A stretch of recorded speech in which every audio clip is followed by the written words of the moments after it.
To host an effective mega open house, how many hours do you think it will take, an average, to host an effective, attractive mega open house launch party?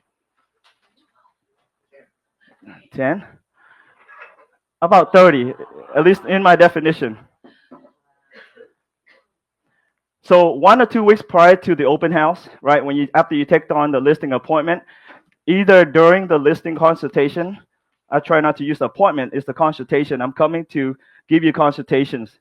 I'm not giving you trying to get an appointment to win the sale. I'm going to consult you how to best prepare your home, how to sell your home for top dollar. So during the preparation, whether right after consultation or follow after the consultations, work with the seller on preparing the home to tidy up the property, stage it, organize it, move things to the garage or storage, donate things, get contractors in to get some bids for the sellers. I meet them there personally because I have built that distrust with the contractor and the seller. With like if they feel better as an agent, I'm there pointing out things. I don't tell the seller you should do this and that. I said if this is my home, this is what I would do because I want to sell my home for a top dollar, right? I don't want to ever say you should do this, you should do that. So in that preparation stage takes a couple of appointments, right? Myself or my team leaders, team members can be there on my behalf. Start creating the marketing, the promotions, right? Marketing consists of flyers, pay ad, post your flyers on social media, do videos, share stories. I have this property coming up soon, attract more buyers to come to your open house. Let them know of the open house in advance. So 2 to 3 days before the open house, or preferably even earlier, 4 to 5, up to you. Come back to visit the property with the seller to make sure that the home is ready before the photographer come, before the videographer come, right? You want to make sure the home is ready before it's on pictures or video. And then I would place the open Saturday or open Sunday or both on by my sign in the front yard, just to let the neighbors that drive by see that sign, to anticipate the open house, to invite their guests or the family member. Because if you don't do that, you show up the day off, an hour before, most of the neighbors are busy the days. And if they call their friend won't be able to make it there in an hour or two, less likely. So you want the more preparation, the better. So my last open house, half of the guests were neighbors. So those neighbors either bring their family or friends, or also looking to potentially sell in the future, maybe like upgrade or downgrade, right? So half of the neighbors saw my sign that I put out. Obviously, we door knock as well. Door knocking, like I said, in the past, I just show up, put my sign, wait for people to come, pray that they come. Sometimes open house, nobody come. I'll get lucky if 1 or 2 people come. But nowadays, open house, my average is about 10. 10. But if I have more preparations, like the one of them I'll show, we had 40 families come by in the first weekend of the launch party. So the day of the open house takes about 4 to 6 hours. 4 hours. Typically, the launch party, you want to have 3 hours because you're going to do a lot of preparation, spend a lot of money for just 2 hours. In my opinion, that's not enough. So do at least 3 hours for that first open house, or maybe 4. If you cannot be there the whole entire time, just do the first 2 and ask another agent to man the second half of the open house.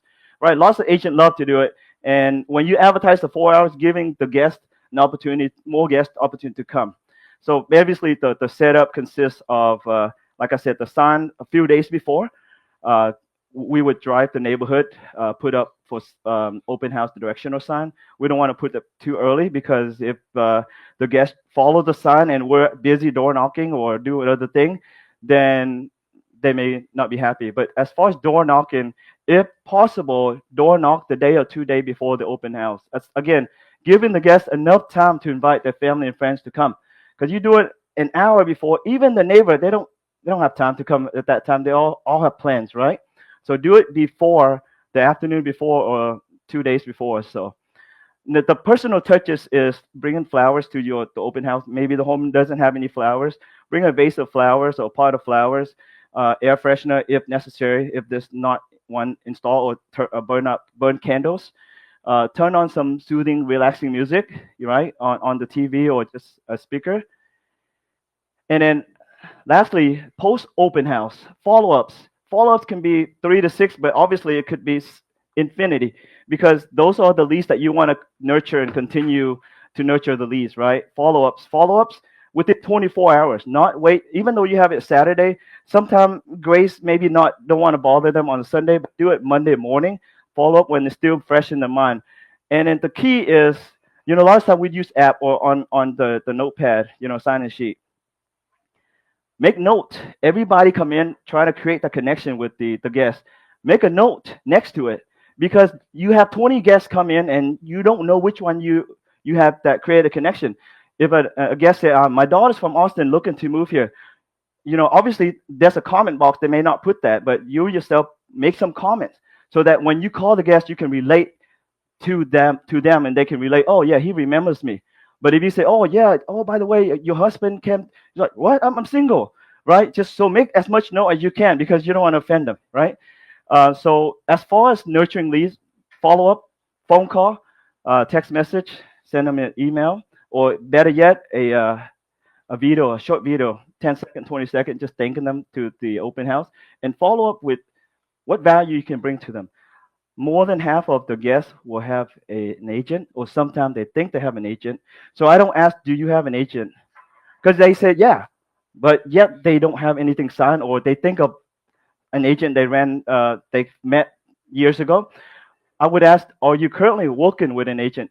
Are you currently, or you actively working an agent, meaning an agreement signed? Because I know Brandon, he's a good friend of mine. When I buy, I'm probably going to call Brandon, but Brandon never cared to call me, but I remember him. Well, another agent come on and the shining star, follow up, making a good impression. I'm going to remember that agent. And I never signed with Brandon. I'm going to sign with this agent that offer all this value to me without charging me.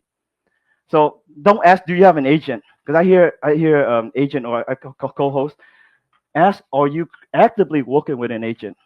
If they say yes, then it's good. It's still good to follow up with them, because thanking them and offer value. I mean, I'm not trying to steal them away from their client, from the agent, but I'm just offering a value to them. Can I send you market updates? Or is it okay if I add you to my database to send you market update or holidays greeting, or better yet, little gifts or client appreciations? They won't turn it down. I mean, so very important. And lastly, update the seller. Update the seller. How was the open house? The feedback you received during the open house or after the open house. And then I love what the Texas Ace team does. Their team and their dedicated assistant update the seller weekly or bi-weekly on the status of the property, and also go into the home, especially vacant home, not probably just vacant home, right, Charlie? And inspect the property, because vacant home, it could be vandalized, or during the freeze tonight. If you don't check before the freeze and after freeze, what if something happened? It could be a lot worse.